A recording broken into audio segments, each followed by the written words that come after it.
welcome to my vlog. Uwi ng Bisayang Ibalag, magpapawelding pa ng motor, bibigay na yung motor. Bali ano? Oo.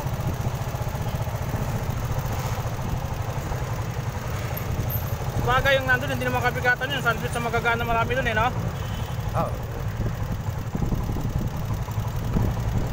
O ba naman lamutakin sa kotse? Sabi ka sa lakas ng bangga, lahat napunta sa unahan. Tinan mo nga yung gate natin, lukot-lukot, no? Nundoy na to. Baka wala pang tulog yun. Saan? Nundoy. May tulog. Dahil lang alas sa basahan, maganda yung basahan eh. Agandaan. Kano na yung basahan, sabi mo ng 30. Yung tranela na basahan, Oo. mahaba. Oo. Yun.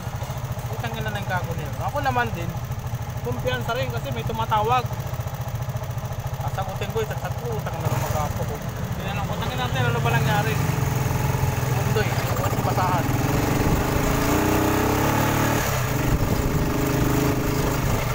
Ngayon, sabi niya, wala pa akong pambayad pre, abunukan mo muna. Utangin na. Ba't ko babayaran yan? Salamat na, hati-hatihan pa kita eh. Kung tutusin, kasalanan mo. Kung bumangga yan, at na-diferensya mo to, yan. Ako ko yan. Hindi. Kung dahil sa kapabayaan na, dahil sa basahan, pinampok ko. Kahit alam mo nag-internet yan. Dahil maliwanag ako, ipinagtangahan tayo, hati-hatihan kita. Pero sasabihin mo na ako magbabayad, huwag na tayo magbayad sa dalawa, pangalan mo naman yung nandun, Facebook mo yung nandun. Pero mo nandun, sinong lugi sa atin? Di ba no? Yung may-ari, nakapicture mo na. Buong pangalan mo na. Facebook mo, nandun na. Pinakonsensya mo, tapos susuray mo. Papasulo mo sa akin yan. Marapad ka nga, hatihan kita eh. Malaking alawan na sa iyo. Tuwing Sabado, 250 tayo. Kapawasan mo yun. Araw-araw, 50 yung tatabi mo. Ha?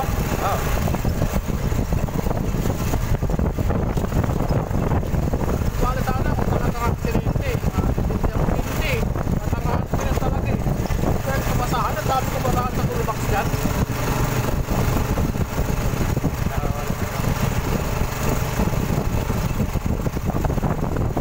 Tapos hindi ka nahihiya. Hindi pag gaya mo sa mga nakakausap mo na dahil sa basahan, nakabangga ka.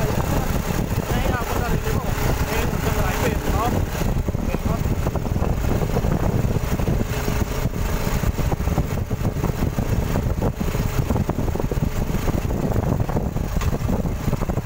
Ganyan talaga. Basta talaga.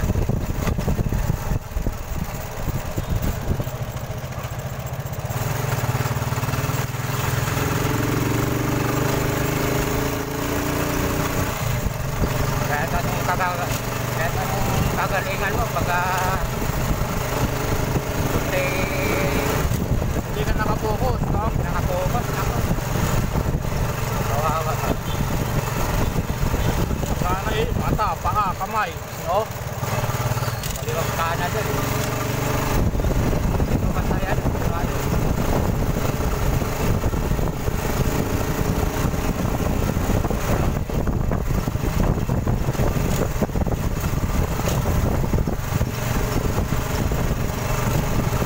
Kahapon, dami kondoy. Wala namang pera. May tayo sumilin. Deliver natin ang plan na. Tapos, sitaan sa pawildingan. Gumising alas 2. Hindi na, sira ulo ka pala eh. Punta ako dun alas 2. Tapos hindi na mababayaran, kinabukasan, babalik ko rin. Hindi na, sabay ko na sa gawin ka, balik ko pala eh. Yan. Kasi wala akong problema eh, no?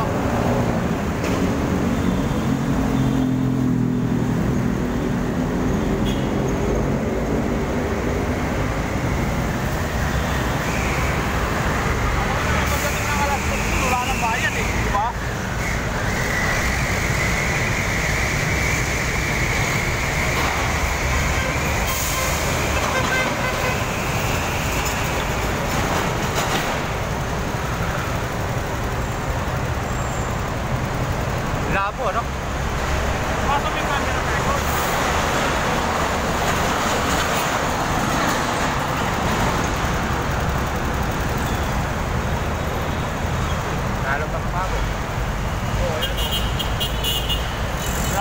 na, may ano yung natin fingerprint mo, no? Oo.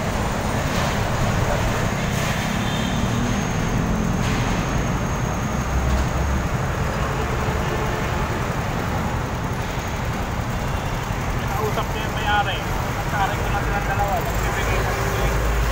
Nagpindukol sila. Pero hindi naman bubo yung may-ari kagaya natin. Kasi sigurado pinag-usapan niya na naka-record yan.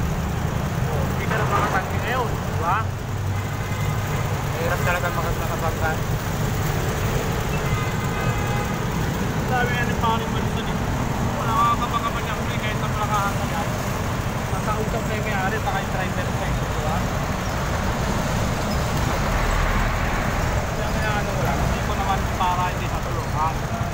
Magtulungan kami dalawa, di ba? No? Oo.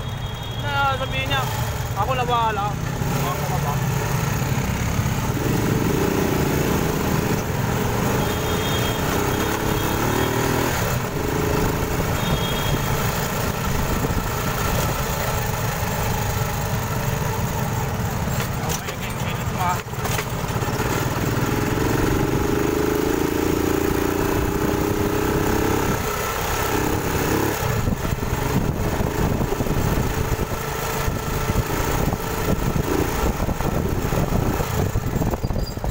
Walang din kasi sa asawa, puro pera na lang. Kasawa?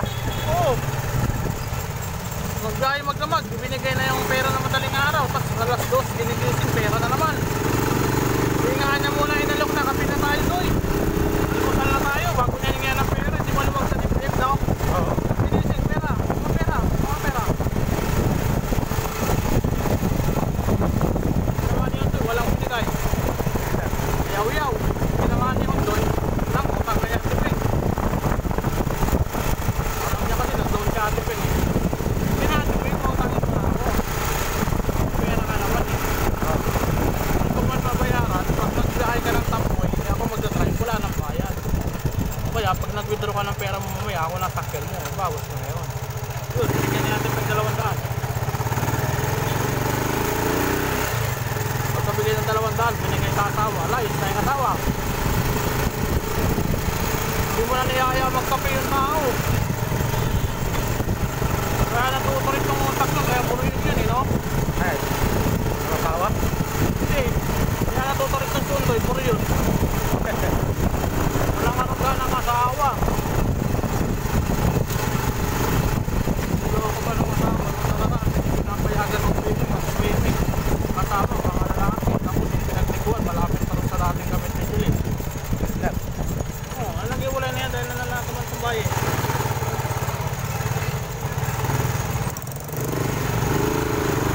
Tapos tinanggap niya ulit, o kayo na. Pag ganyan na naman ka, huwag na magbalikan. Wala. Unang-una eh. Unang-una, asawa mo yan, tabi kayo, ilapot ka ng libo ko. Tatabi ka sa asawa mo, tanggiyang kayo. Wala na sa isip mo yan.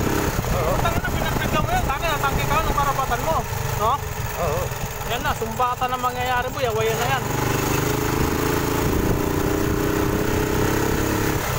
Ganyan nangyari sa amin ni Flora. Guardia ako ng lalaki. Yan tawad ko, nagtama pa rin kami. Hindi ako guardia, hindi ako 2 araw, 3 araw. Tapos sakta ako, ayaw ko kapatid. Tangin na. Lalaki ka nga, nagudal kayo eh. Ano, tapos tatanggihan mo ako. Aking ganun, away. Pinali ko sa biyanang ko. Away. Uy, natin ko yan doon sa biyanang ko. Punta tayo kay mama, hindi niya alam, ibabalik ko siya. Diyan na, sa pag-septisis na. Takot ba oh. Napalik ko na yung anak ninyo. Pinahal ko yun, pinakatalan ko nga eh. Sabihin mo lang, may pagkakamali, hindi na yung resolve ba. Balik ko. Iyak yung biyanang ko ah. Ano ba nangyari oh? Kwento ko. Sabi yung biyanang ko. Wala picture lang yung manong ka. Sabi niyang gano'n.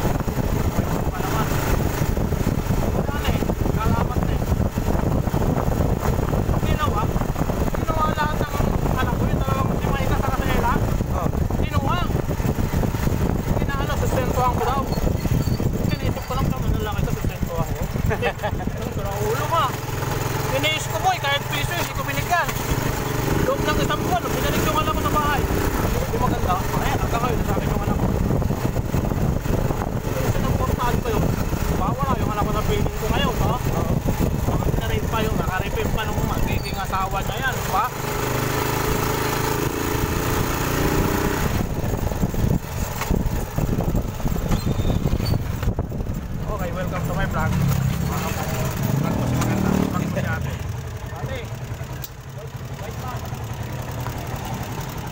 ba natin yan? Ha? Hindi na kasi yun. Ito mo kunti.